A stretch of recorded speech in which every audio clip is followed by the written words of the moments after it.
I'm the Liminal Witch, your morning witch, but at the Liminal, because, you know what, I'm going to do another video next talking about that. But today is Folklore Friday. It's Friday, January, I'm pretty sure the 8th. And Fridays for the Weavers, which is why now Fridays are Folklore Fridays, because the Weavers weave those stories, right? Or at least they weave the thread that we use to write our own stories. So why not make the story day all for them? So anyway, yeah, so this Folklore Friday, we're going to talk on theme with the rest of the week, seeds, small things. Okay, so we talked about in the food stuff on Tuesday, how using seeds or beans or peas or things that many goes into one serving, right? How that represents prosperity. But there's another thing in folklore that we find with these seeds of plenty, seeds of many, peas strewn about. We have multiple different folklores that bring about the fact that peas, beans, seeds, they help spot divinity or magic or fae activity in some way. So, for instance, we have the Princess and the Pea.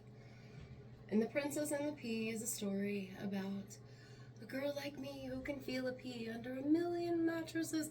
I swear, I'm not kidding.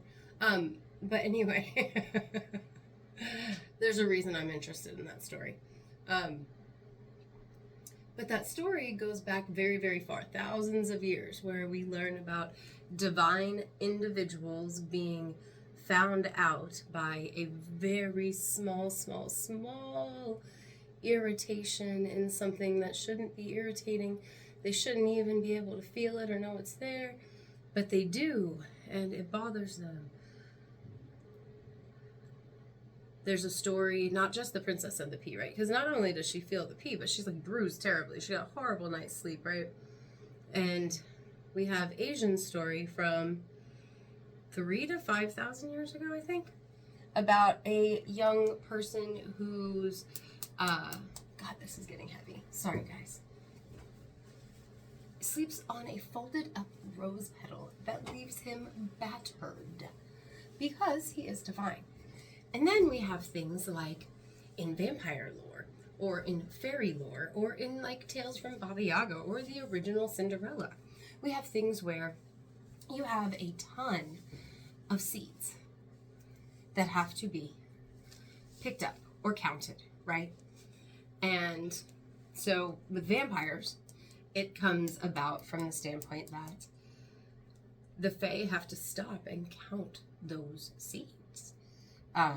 In Cinderella, it's more of a task that, kind of like the kind girl, unkind girl that we talked about last Friday, she's tasked with this thing and she has to do it, but because she's been so kind to nature, all the little creatures help her in her task.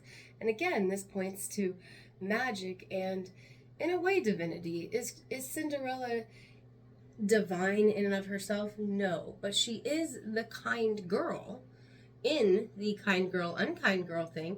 Even if Cinderella itself is not a story that falls into the ATU 480, she is still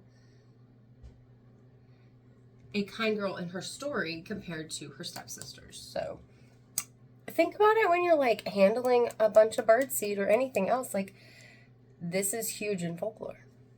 So seeds are more than they appear. Maybe that's my message today. Either way, you should read more folklore. It's good for you.